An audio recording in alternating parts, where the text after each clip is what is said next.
नमस्कार आमी भीम नस्कर आमी होमिओपैथी प्रैक्टिस करी कलकाता लेदार कमप्लेक्स तथा दक्षिण 24 परगना। तो बंधुरा आपनारा केमन आछेन आशा करछि आपनारा सबाई भालो आछेन और आमी आपनादेरई बंधु डाक्तार भीम नस्कर आबारो आपनादेर काछे चले एसेछि आजकेर एकटा होमिओपैथिक ओषुध निये आलोचना करब। तो बंधुरा आपनारा आपनादेरई चैनल देखछेन SHK होमिओपैथी और SHK होमिओपैथी चैनेले यूट्यूब এবং समस्त दर्शक बंधुके जानाई आरो एकबार आंतरिक शुभेच्छा और भालोबासा। आजकेकार जे मेडिसिनटी निये आमी आलोचना करब आगे जानिए दी এই मेडिसिनटार नाम हलो অ্যাসাফিডিটা। অ্যাসাফিডিটা হোমিওপ্যাথিক মেডিসিন আর এই মেডিসিনটা হিং থেকে তৈরি হয়। আপনারা জানেন দৈনন্দিন জীবনে তৈরি তরকারি বেশিরভাগ ক্ষেত্রে দেখা যায় না যে অনুষ্ঠান বাড়ি বিয়ে বাড়ি শ্রাদ্ধ বাড়ি কোনো অন্নপ্রাশন বাড়িতে হিং দিয়ে দেয়। অনেকে বলে হিং দিয়েছে খাওয়া যাচ্ছে না, কিন্তু অ্যাকচুয়ালি তেমন কোনো ব্যাপার না। হিং হচ্ছে হজম করায় গ্যাসটাকে অনেকটা পরিমাণে কমায় আর এই হিং এখান থেকে কিন্তু হোমিওপ্যাথিক ওষুধ তৈরি হয়। তো এটিকে নিয়ে আমি আজকে আলোচনা করব। তবে আপনাদের কাছে আমি আগে ভাগে জানিয়ে রাখি এই ভিডিওটা কিন্তু হোমিওপ্যাথিক ডাক্তারদের জন্য, যারা যারা BHMS প্র্যাকটিস করছে বা BHMS পাস করে যারা যারা ভালো হোমিওপ্যাথিক ডাক্তার, মাইন্ড সিমটম সম্বন্ধে যারা বোঝে, হোমিওপ্যাথিটাকে যারা খুবই ভালোবাসে তাদের জন্য এই ভিডিওটা। যদিও সাধারণ মানুষ অনেক দেখে আমার ভিডিও, তারা দেখবেন, কিন্তু যদি বুঝতে পারেন তো তাহলে ভালো। শুধু এই অ্যাসাফিডিটা মেডিসিনটা অন্যান্য ইউটিউবাররা 2 ফোঁটা 4 ফোঁটা করে খান, হেউ হেউ করে ঢেকার উঠছে, গ্যাস কমান, সিমটম না মিলিয়ে। কারণ হেউ হেউ করে ঢেকারাটা আর অ্যাসাফিডিটার মতো গ্যাস অম্বল আরও অনেক ওষুধে আমরা পাই।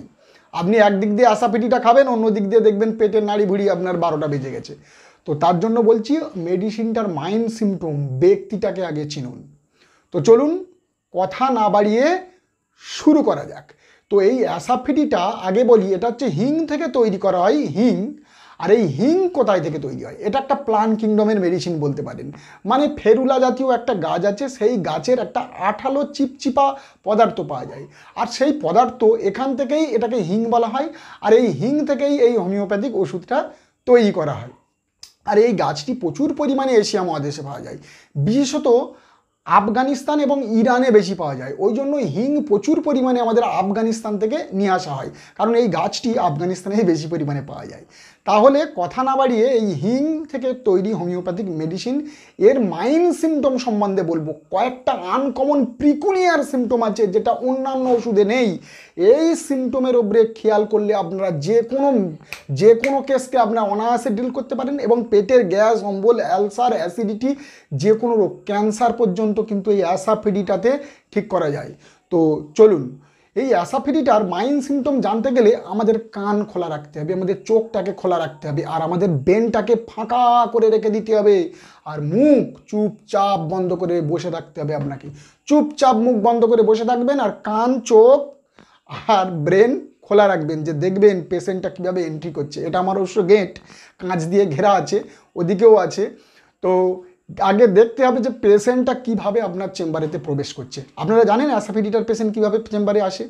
দেখবেন সে যখন আসছে না, মনে হবে যেন মদ খেয়েছে, টলতে টলতে আসছে। তার মধ্যে একটা ড্রাঙ্কেন স্টেট থাকে, মানে এদিক এদিক এদিক এদিক ঘুরতে ঘুরতে আসছে, মানে নেশা করলে যেমন হয়। আপনি মনে করবেন যে পেশেন্টটা হয়তো নেশা করেছে, কিন্তু নেশা না, এর একটা রুব্রিক আছে যে ওয়ালকিং ইধার উধার, হিন্দিতে বলা আছে। কিন্তু ওয়ালকিং মানে যাওয়ার সময় এরা এদিক ওদিক করে যায়। কেমনভাবে যায়?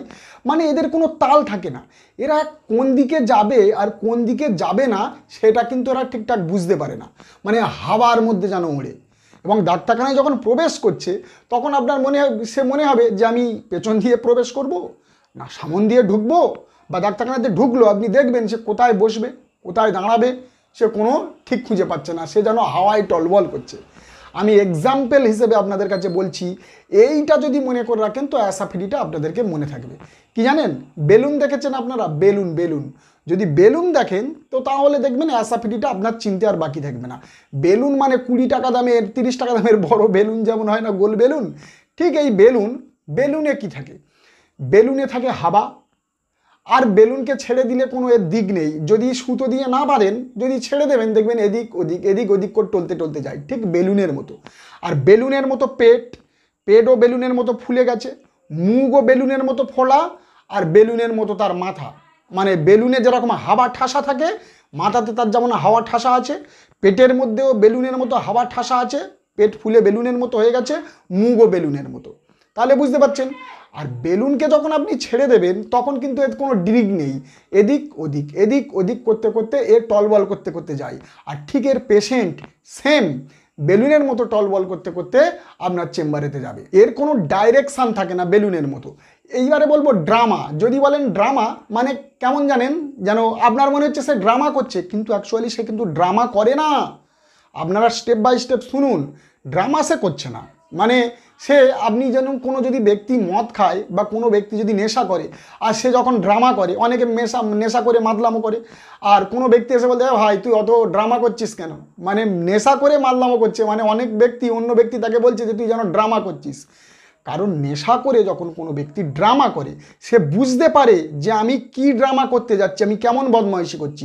নেশাখোররা জানে এটাকে বলা হয় ড্রামা। আর এটা হচ্ছে অ্যাসাফিটিটার পেশেন্ট কোনো ড্রামা করে না, এই হিস্টেরিক্যাল কন্ডিশনের মধ্যে চলে যায়। মানে এই হিস্টেরিয়া এতটা পরিমাণে বেড়ে যায় যে ওর মধ্যে থেকে এ কিছু বুঝতেই পারে না যে আমি কি করব। মানে হিস্টেরিয়ার মধ্যে চলে গিয়ে হাওয়ার মতো যেন এরা ব্যবহার করে। বোঝা গেল। এইবারে যেহেতু হিস্টেরিক্যাল কন্ডিশনের কথা আমি আপনাদের কাছে বললুম, আমি স্টেপ বাই স্টেপ হিস্টেরিক্যাল কন্ডিশনের এক এক করে লাইনে আলোচনা করব। তো তার আগে বলি হিস্টেরিয়ার প্রধান মেডিসিন আমরা কি জানি বলুন। সর্বপ্রথম হিস্টেরিয়ার প্রধান মেডিসিন আমরা ইগনেসিয়া জানি, কিন্তু আপনারা যেটা জানেন সেটা কিন্তু ভুল, মানে সঠিকভাবে জানেন না। হিস্টেরিয়ার মেডিসিন ইগনেসিয়া, এটা ঠিক আছে, কিন্তু ইগনেসিয়া যখন ডিপে চলে যায়, হিস্টেরিয়া যখন আরও ডিপে গভীরে চলে যায়, তখন হচ্ছে অ্যাসাফিটিটা। অর্থাৎ ইগনেসিয়ার অনেক ডিপে কাজ করে এই অ্যাসাফিটিটা, হিস্টেরিক্যাল কন্ডিশন। মানে হিস্টেরিক্যাল কন্ডিশনে এতটা ডিপে চলে গেছে যে সে তার মধ্যে গিয়ে সে হাওয়াইতে যেন দুলছে এবং তার কোনো ডাইরেকশান থাকে না, সে ব্যক্তি সবসময় ছটপট করছে হিস্টেরিয়ার মধ্যে দিয়ে। তাহলে সেখানে হবে অ্যাসাফিটিটা। ঠিক আছে, বুঝতে পারলেন। এরপরে আমি আরেকটি হিস্টেরিক্যাল কন্ডিশনে আসবো পরে, আগে আরেকটি আলোচনা করি। এর একটা ইম্পর্টেন্ট একটা রুব্রিক আছে, যদিও আমি বাংলাতে বলছি। তো এইটাকে আমরা ফলো করে আমরা এই অ্যাসাফিটিটার পেশেন্টটাকে আমরা চিনতে পারবো। কি জানেন, যে দেখবেন অনেকে গর্ব করে। কি গর্ব করে, মানে আমি ধনী, আমি মানি, আমি জ্ঞানী, আমি গুণী, আমি বুদ্ধিমান। মানে আমি জব বললাম, মানে আমি জ্ঞানী, আমি ধনী, আমি মানি, আমার দেখতে সুন্দর, আমার বিজনেস সুন্দর, আমি আর আমার বিজনেস আছে, আমি এবং আমার সৌন্দর্য আছে, বা আমি আর আমার টাকা পয়সা আছে, আমি আমার জায়গা জমি, আমি আমার বড় বাড়ি, আমি আমার গাড়ি। এই যে অনেকে যে গর্বগুলো করে বা অহংকার করে, কিন্তু এই অ্যাসাফিটিটার পেশেন্ট এর কিন্তু এই কোনো গর্ব নেই, এর একটাই গর্ব। কি জানেন, এখানেই কিন্তু আপনারা এই অ্যাসাফিটিটাকে চিনতে পারবেন।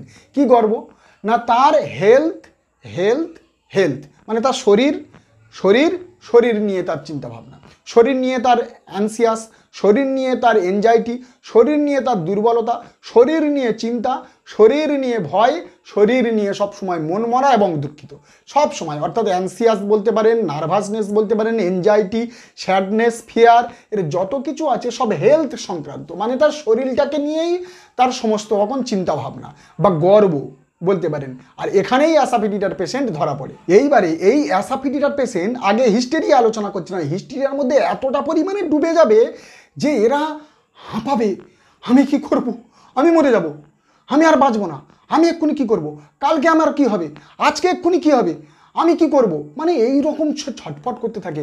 এবং তার সাথে তার শ্বাসকষ্ট, এইবারে বুঝি আমি মরে যাব, আর সব সময় তার মৃত্যু হয় যে আমি এইবার মরে যাব। এই হচ্ছে অ্যাসাফিটিটার পেশেন্ট। কিন্তু জানেন এই স্টেট থেকে অনেকে ফিরে আসে না। অনেকের প্রচণ্ড পরিমাণে গ্যাস অম্বল হয়ে গেছে, এবার মরে যাচ্ছি, কিন্তু যখন গ্যাস অম্বলটা কমে যায়, একটা প্যান্টি খেয়ে নিল, গ্যাস অম্বল কমে গেল, তারপরে এইবার আমি বাঁচলাম। অনেকে বলে না, যেমন জেলসিমিয়ার পেশেন্ট বারবার খোঁচা মারে, ডাক্তারবাবু সারবে তো, ডাক্তারবাবু সারবে তো, এটা ঠিক হবে তো, মানে আপনাকে জ্বালিয়ে মেরে ফেল দেবে। যখন বলবেন হ্যাঁ বাবা এই রোগটা একদম ঠিক হয়ে যাবে, আমি অনেক ঠিক করেছি, এই যে হাঁপ ছেড়ে বাঁচলো জেলসিমিয়ামের পেশেন্ট।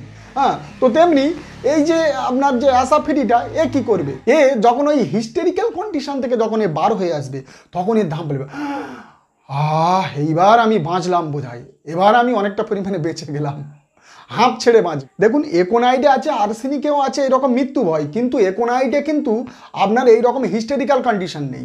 আর আপনার হচ্ছে আর্সেনিকের মধ্যে এনজাইটি আছে, এইরকম হিস্টেরিক্যাল কন্ডিশন নেই। এটা অ্যাসাফিডিটার মধ্যে আছে। অ্যাসাফিডিটা এইভাবে আপনারা চিনতে পারবেন। এইবারে অনেকে এই গ্যাস অম্বলটাকে নিয়ে একটু শুনতে যায় যে অ্যাসাফিডিটার গ্যাস অম্বল কেমন হয়। হ্যাঁ, একটু বলি, টাচ করে রাখি। অবশ্যই এই গ্যাস অম্বল অ্যাসাফিডিটার সমস্ত কিছু না অফেন্সিভ হয়। তার পায়খানায় অপরিস্থিতি দুর্গন্ধ, তার ঘামে দুর্গন্ধ, তার প্রস্রাবে দুর্গন্ধ, অর্থাৎ সমস্ত কিছুতেই তার দুর্গন্ধ থাকে। এবং অ্যাসাফিডিটার না সবসময় হেউ হেউ করে ঢেকার তুলবে। কেমনভাবে ঢেকার তুলবে?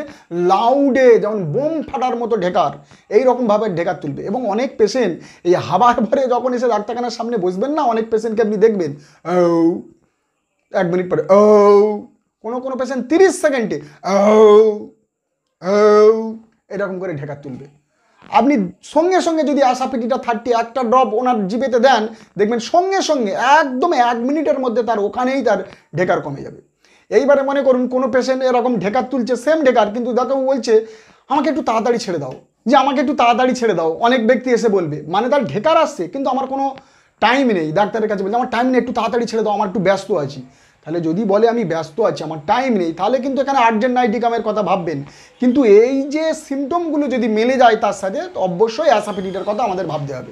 এইবারে এর গ্যাস অম্বল কেমন হয় দেখবেন, গলা জ্বালা করবে, পেট জ্বালা করবে, এবং যা কিছু খায় যেন তার এই বুকের কাছটাই জড়িয়ে থাকে, তালগোল পাইকে জড়িয়ে আছে, সেটা নিচের দিকে নামছে না।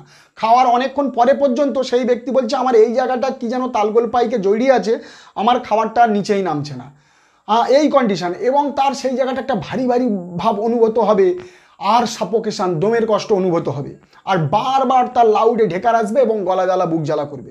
তো ঠিক এই কন্ডিশনে আর এই রকম হিস্টেরিক্যাল কন্ডিশন থাকলে আপনারা অ্যাসাফিডিটা দিতে পারেন। এইবারে আর একটা আনকমন প্রিকুলার লক্ষণ আমি এর কাছে বলে দিই। যেমন অনেক পেশেন্ট দেখবেন সাডেন মুড চেঞ্জ হয়ে যায়। এই অ্যাসাফিডিটা আপনারা ভালোভাবে চিনতে পারবেন যে সাডেন মুড চেঞ্জ মানে আপনার সাথে কথা বলছে এখানে ডাক্তারখানাতে, কথা বলতে বলতে হ্যাঁ ডাক্তারবাবু আমার কি হবে, আমি মরে যাবো, আপনাকে ভয় লেগে যাবে।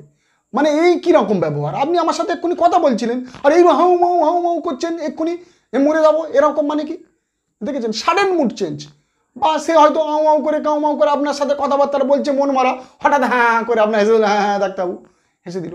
মানে আমি আরও বলছি, যেমন দেখবেন এই ব্যক্তি বাগানে একরকম আচরণ, বাড়িতে এসে একরকম আচরণ, রান্নাঘরে গিয়ে খাওয়ার জন্য একরকম আচরণ, আপনার বাড়িতে যখন ভাত খাচ্ছেন আর একরকম আচরণ। মানে কি হচ্ছে তার মধ্যে আপনি বুঝতে পারবেন না। ডাক্তারের কাছে এসে বলবে যে অ্যাসাফিডিটার পেশেন্ট যদি আসে আর তার পরিবারের লোক বলে এই কি কখন কি মুড চেঞ্জ হয় আমি বুঝি, কখনো হাসছে কখনো কাঁদছে, মানে সাডেন হঠাৎ তার মুড চেঞ্জ হয়ে যাচ্ছে, এই ভালো তো এই খারাপ।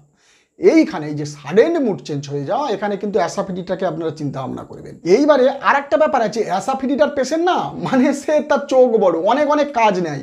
সে যখন কাজ করবে, হ্যাঁ এটা দাও করে দেবো, ওটা দাও করে দেবো, হ্যাঁ সেটা দাও করে দেবো, অনেক কাজ নেবে, কিন্তু এই ড্রাঙ্কেন স্টেটের মধ্যে থাকে, ঘোরের মধ্যে থাকে, এনজাইটির মধ্যে থাকে, কোনোটা সাকসেস করতে পারে না। আরেকটি রুব্রিক রেপার্টরিতে আছে, আমি এটা বাংলাতে আপনাদেরকে ভালোভাবে বুঝিয়ে দিচ্ছি। ভিভি হাই এই রুব্রিকটা অন্য কোনো মেডিসিনের মধ্যে নেই। তাহলে এটা আপনারা জানলে আপনাদের অ্যাসাফিডিটা খুব তাড়াতাড়ি প্রেসক্রাইব করতে পারবেন। দেখবেন কনসিয়াসনেস, মানে এইভাবে যদি কোনো কাজ করতে যায়, মানে সে জানছে যে আমি এই কাজটা সঠিকভাবে করব। মানে কেমন জানেন, ধরুন আমি এখানটা বসে আছি আর আমার পেনটা ধরুন এই সামনেই আছে পেন, আর আমি লিখবো, তাহলে পেনটাকে আমি নিতে গেলে আমার পেনটাকে নিতে হবে, হাত দিয়ে ধরতে হবে, কিন্তু আমি যেই পেনটাকে নিতে যাব আমার হাতটা পড়বে পেনটার পাশে, মানে পেনের গায়েতে আমার হাত পড়ছে না। বা আমি একটা ডাক্তার, আমি বসে আছি, আমার চশমাটা আছে সামনে, তাহলে আমি যে রুগীর সাথে কথা বলছি, আমি যে চশমাটা নেবো, তাহলে আমি চশমাটা হাত বাড়িয়ে নেবো, চশমাটা দিয়ে হাত বাড়িয়ে নিতে যাচ্ছি, তখন চশমাতে হাত না পড়ে আমার হাতটা সাইডে পড়ছে। মানে আমি কনসিয়াসভাবে আমি করছি যে ওটাকে নিতে যাচ্ছি, কিন্তু সে যখন আনকনসিয়াসভাবে করবে যে আমার চশমাটা আছে ওখানটা আমি নিতে যাবে, তখন কিন্তু ঠিক হাত পড়বে তার এই জায়গায়। কিন্তু সে যখন জেনে বুঝে ওই চশমাতে হাত দিতে যাবে, সে আর চশমাতে হাত পড়ছে না, সাইডে হাত পড়বে। এটা একটা বিশাল রুব্রিক। অনেকে বলেন আমি চশমা নিতে যাই কিন্তু আমার হাতটা অন্য জায়গায় পড়ে, আমি একটা নিতে যাচ্ছি অন্য জিনিস কিন্তু আমার হাতটা অন্য জায়গায় পড়ছে, ঠিক জায়গায় হাত পড়ে না। এই ব্যক্তি যদি কোনো একজন যদি বলে, তো তাহলে আগে অ্যাসাফিডিটার কথা আপনারা চিন্তা করবেন। এইবারে আমি এইটাকে মহিলাদের মধ্যে হয়, আমরা মহিলাদের মধ্যে এইরকম আচরণ দেখতে পাই, ঠিক এটার উল্টোটা, মানে এই রকম এক্সাম্পল হিসেবে আমি বলছি। হাউস ওয়াইফ যদি হয়, তাহলে সে মনে করছে যে কালকে আমাদের বাড়ি একজন গেস্ট আসবে, আমার স্বামীর সাথে আসবে বা স্বামীর বন্ধু আসলো, কত আনন্দ বলুন। তো ঘরের বউ সে মনে করছে যে ডালটা ভালোভাবে করব, আলু ভাজা করব, আর আপনার মাংস তরকারিটা ভালো করতে হবে। মানে তার একটা আইটেম আছে যে কটা জিনিস রান্না করতে হবে, খুব ভালোভাবে খাওয়াতে হবে, যেহেতু আসছে একটা গেস্ট আসছে। তাহলে সে যখন এই চিন্তা ভাবনাটা করছে, সে রান্নাঘরে যাবে, সে কিন্তু হিস্টেরিক্যাল কন্ডিশনের মধ্যে আছে, ড্রাঙ্কেন স্টেটের মধ্যে আছে, সে কনসিয়াসভাবে করতে চাইছে, কিন্তু সে কিন্তু এই চিন্তা করতে করতে করতে সে ডালের জায়গায় তালগোল পাইকে দিয়ে ছেড়ে দেবে। মাংসও ভালো করতে পারবে না, ডালও ভালো করতে পারবে না, মানে ডালের জায়গায় মাংস, মাংসর জায়গায় ডাল হয়ে যাবে, ভালোভাবে করতে পারবে না। ঠিক এটা এই অ্যাসাফিডিটার মধ্যে হয়ে থাকে। এইবারে আমরা যদি পেটের কোনো সমস্যার রুগী এইরকমভাবে ডাউট হয়, আরও ভালোভাবে শুনে নেন, আমি ওই জন্য প্রথমেই বলেছি বড় বড় ডাক্তার যারা আছে তারা এই লেভেলে যদি ট্রিটমেন্ট করতে চায় তাদের জন্য এই ভিডিওটা, সাধারণ মানুষের জন্য নয়। যদি পেটের বড় ধরনের আলসার হয়ে গেছে বা ক্যান্সার হয়ে গেছে, বা আপনি ডাউট হচ্ছে যে এই পেশেন্টটা কি অ্যাসাফিডিটা হতে পারে, তাহলে ডাউট ক্লিয়ারের জন্য আমি একটা পয়েন্ট আপনাদের কাছে বলে যাচ্ছি। সেই ব্যক্তিকে বলবেন, আচ্ছা তুমি একটু জোরে এরকম করে শ্বাস নাও তো, বাবা রামদেবজির মতো, বা ভস্তিকা প্রাণায়াম যেমন করে শ্বাস নেন তো। সেই ব্যক্তি বলবে, ডাক্তারবাবু যাই বলেন বলেন, আমাকে কিন্তু ওই রকমভাবে গভীর ডিপ শ্বাস নিতে বলবেন না। গভীর শ্বাস আমি নিতে পারি না, যাই বলুন বলুন ওইটা বলবেন না, আমি কিন্তু ওটা নিতে পারবো না, আমি মরে যাব, গভীর শ্বাস আমি নিতে পারি না। আর যখনই সে এই কথাটা বলবে তখনই জানবেন সে হচ্ছে অ্যাসাফিডিটা, মানে আর্জেন্ট নাইটিকাম আছে, অ্যাসাফিডিটা আছে, এছাড়া ডুসেরা, ক্যাপসিকাম, জিমকামমেট, কিন্তু টপ রেমেডি হচ্ছে অ্যাসাফিডিটা। এই অ্যাসাফিডিটার কথা আপনারা আগে ভাববেন। এইবারে মনে করুন যে পেটের সমস্যার জন্য সে ব্যক্তি ডিপ শ্বাস নিতে পারে, বা তার এরকম করে ডিপ শ্বাস নিলে অনেকটা পরিমাণে ভালো হয়ে যায় এরকম ব্যক্তি, তাহলে রিউমেক্স বলে একটি ভালো মেডিসিন আছে, যে অনেকে বলে না এই যে কাশির জন্য যদি খুব ভালোভাবে শ্বাস নিলে তার কম পড়ে, তাহলে রিউমেক্স। আর শ্বাস নিলে অনেক সমস্যা কম পড়ে, টেরিবিনতেনা, ব্যারাইটাকাপ, এগুলো আছে। এইবারে আর একটা সিমটম বলবে, কোনো ব্যক্তি তার বাবা এসে বলবে বা মা এসে বলবে, জানেন ডাক্তারবাবু আমার ছেলের যখন ডায়রিয়া, পাতলা পায়খানা হয় না, তখন একটা অদ্ভুত লক্ষণ দেখা যায়, কি সে হাগছে, মানে পায়খানা করছে। এই হাগা কথাটা কিন্তু ব্যারাইটাকাপ বলে, ঠিক আছে, ব্যারাইটাকাপ। যাই হোক, আমি সে প্রসঙ্গে যাচ্ছি না। তো সে বলবে যে যখন পটি করতে যাচ্ছে, পায়খানা করতে যাচ্ছে, তখন কি হয় জানেন, একদিক দিয়ে পটি করছে আর একদিক দিয়ে খাবার খাচ্ছে।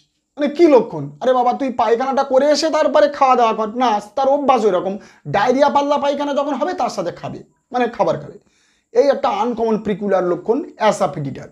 আর এরা না একটু প্রচুর পরিমাণে খায়, আমি একটু উদাহরণ দিচ্ছি, মানে খেতে খেতে এতটা পরিমাণে খায় যে গলা পর্যন্ত খেয়ে নিল, ও তৃপ্তি, খুব তৃপ্তি, আর তারপরে হাঁপানি, আর তারপরে মুক্তি। এই কথাটা মনে রাখলে আপনারা অ্যাসাফিডিটা চিনতে পারবেন। মানে এত খেয়েছে, তৃপ্তি, সে বলছে তৃপ্তি, তারপর হাঁপানি, আর তারপর সে মুক্তি, মুক্তিও হয়ে যেতে পারে আর কি। তাহলে কি হলো, এই অ্যাসাফিডিটাকে চেনার জন্য আমাদেরকে কি করতে হবে, সাডেন মুড চেঞ্জ, এটাকে দেখতে হবে। তার কোনো রোগের সাথে দৃঢ় শ্বাস নিতে পারবে না, সে কনসিয়াসনেসভাবে কোনো জিনিস করতে গেলে তার ভুল হবে, তার মধ্যে একটা ড্রাঙ্কেন স্টেট থাকবে, এবং হেলথের ব্যাপারে তার সবসময় একটা চিন্তা বা এনজাইটি থাকবে, সাডেন মুড চেঞ্জ হয়ে যাবে। এই কতগুলি সিমটম আমি আপনাদের কাছে বললাম, এই সিমটমগুলো ধরলেই আপনারা অ্যাসাফিডিটা চিনতে পারবো। কিন্তু শুধু ওই ঢেকার আসতে অ্যাসাফিডিটা খাবো, এই ভুল কিন্তু করবেন না, আমি আপনাদের কাছে বলে গেলাম। তো যারা যারা আমার ভিডিওতে নতুন দেখছেন তাদের কাছে রিকোয়েস্ট, আপনারা চ্যানেলটা সাবস্ক্রাইব করবেন, লাইক করবেন, বেল আইকনটি প্রেস করবেন। আরও কিছু এর মধ্যে ছিল আলোচনা করার। তো যাই হোক, ভিডিওটা লম্বা হয়ে যাচ্ছে, যতক্ষণ একটা নতুন ভিডিও নিয়ে আসছি ততক্ষণ আপনারা সুখে থাকবেন, ভালো থাকবেন, নমস্কার।